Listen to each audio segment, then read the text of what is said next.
Air terjun di Gunung Gio, Kabupaten Nagan Raya. Ini bisa dilihat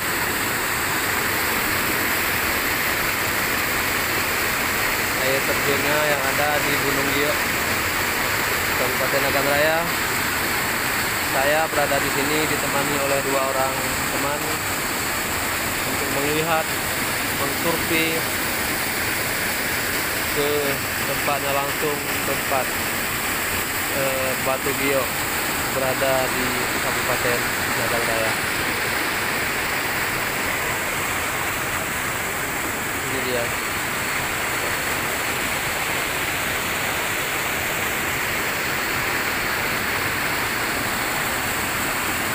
Ini dia.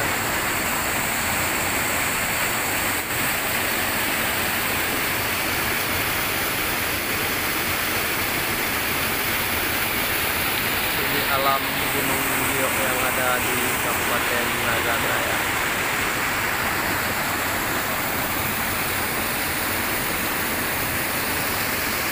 Bisa dilihat saudara semuanya yang ingin berinvestasi, ingin mendirikan usahanya di Kabupaten Nagan Raya, bisnis apapun yang bahan bakunya dari Batu Gio, dengan senang hati saya akan memediasi sahabat-sahabat untuk berinvestasi di Kabupaten Nagan Raya.